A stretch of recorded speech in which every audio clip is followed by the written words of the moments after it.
Don't ever think that whatever you would do doesn't create a lasting impact or doesn't make a change.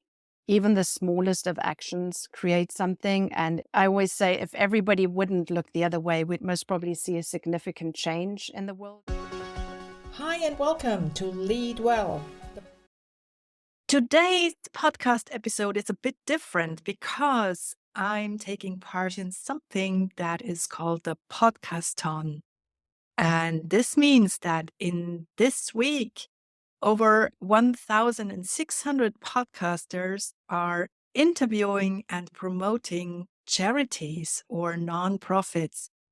And with that, I have a wonderful guest with me today, and that is Sunny Harrison. And we will talk about her nonpro, Create Lasting Change. Hi, Sunny. Great to Hi, have you. Christine. It is such an honor to be on your podcast. Thank you so much for inviting me.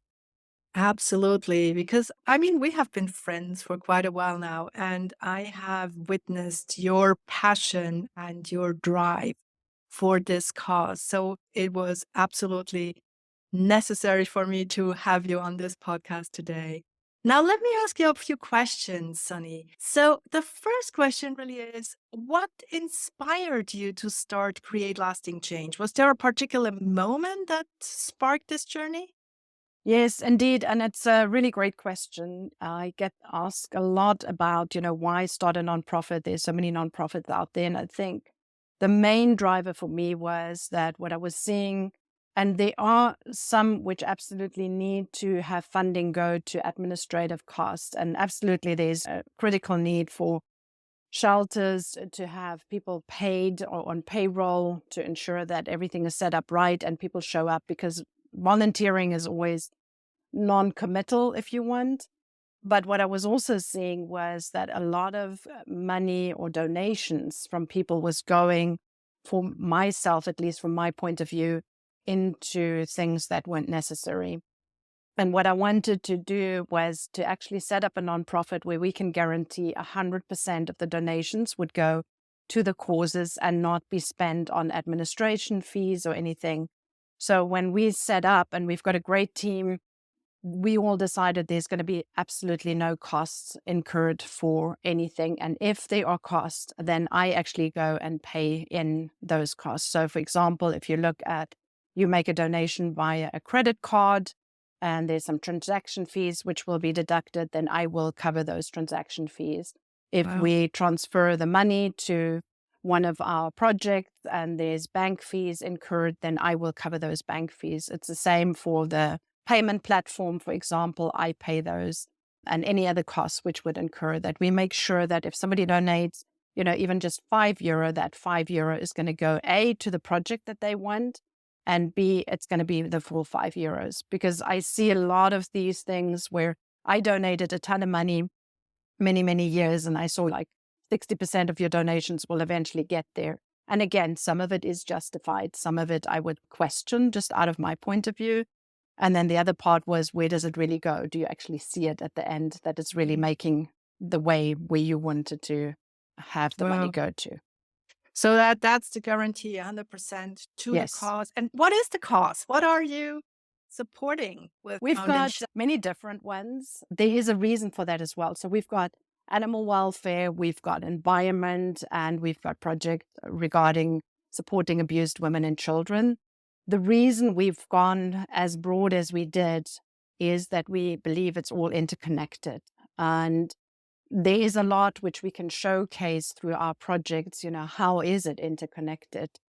And one of the biggest parts is that we are very, very focused on education, because education makes all the difference to the root cause of issues. And we also look at what are the other root causes and can we start projects there.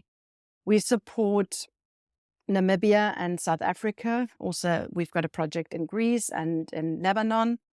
In Namibia, I will be very transparent, of course. It's home. So there is a reason for that. But also because Namibia and South Africa, we're actually seeing great progress and openness where we start working.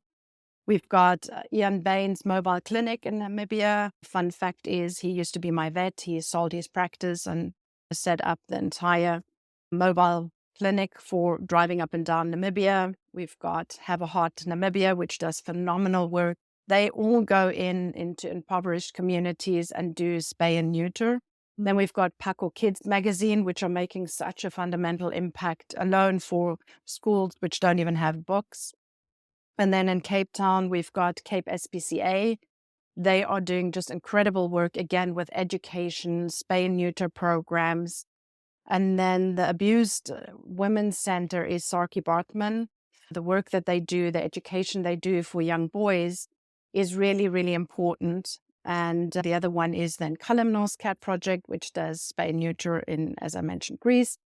And then Beta does fundamental work in Lebanon. I mean, everybody knows there's been crisis, wars, and just the amount of animal rescue that they have to do is really incredible. And if you want, I can share a little bit more about some of the data and things that we are looking at and why we are looking at it that way. Wow. And I trust you have a great way of selecting those causes that you fund. On the other hand, I think this create lasting change is such a powerful concept. And people always like to hear stories. Do you have a story for us of someone whose life was significantly changed and impacted by the work you're doing? Absolutely. And I always say it's all the unsung heroes which are doing the work. We've got great examples. If you look at, especially Namibia and South Africa, most probably are great examples. If you look at Namibia as a start, there's a very high suicide rate. We do a lot around spay and neuter where the children will also get Paco Kids magazine. So one of the most beautiful stories that I heard was the projects that we do, just maybe to sidestep as well, we vet them. So we make really sure that they're also using the funding properly. And we know these people. I mean, these are all really, really good people running these projects. But going back to the story was when they do these spay and neuter programs in the impoverished communities, the children come and bring their pets because they start understanding having the pet healthy is helpful. Now, they don't understand maybe the whole spay and neuter concept, but they do understand that what one of the children said to Ian Baines, do to my pet, please, what you did to my friend's pet, because his pet is still alive and my pet is always unhealthy and has died again. And as I mentioned around the suicide rate, the mental well-being of the children is one of the focus which actually impacts. And one would always say, why does spay and neuter impact suicide or mental well-being? And that is very simple. Many of these children grow up in pretty rough households, and the pet is their soulmate. And having a healthy pet for a long time is something which is the basic, which we should be talking about, but it isn't in countries like that. And the other part is the Paco Kids magazine is something where they can learn to read, they can do coloring in.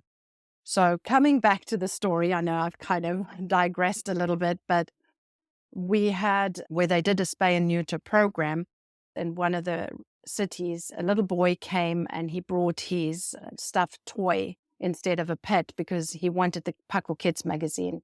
And he said, I don't have a pet, but could I give this because he's so keen to get the Paco Kids magazine. So we do see the impact. What we also see is a lot of the adults taking the Paco Kids magazine and actually sitting and reading that. So that is just Namibia. I think for South Africa, when you look at the statistics, the rape rate is one of the highest in the world. I mean, 109 women a day in South Africa get raped. A woman is killed more often by her intimate partner. It's about every 3 hours in South Africa that a woman gets killed. And 35% of children are sexually abused while at school age.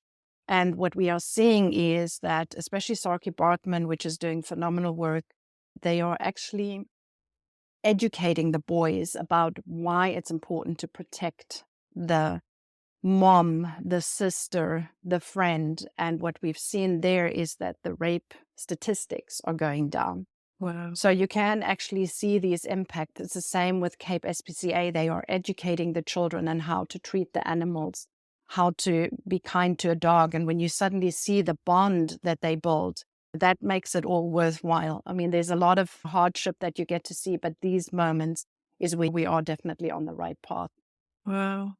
experiencing these kinds of stories and seeing what's happening there, I guess it's really challenging for you as well and exhausting on an emotional basis. So how do you keep yourself motivated and also resilient?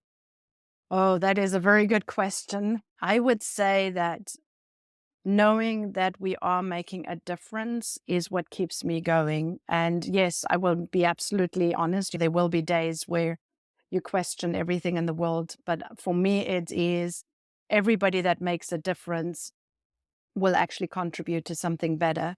And for me, it's become such a privilege to work with people who dedicate almost every single day, because most of these people work over the weekend and it's an absolute given for them. It's about the purpose, it's about the mission.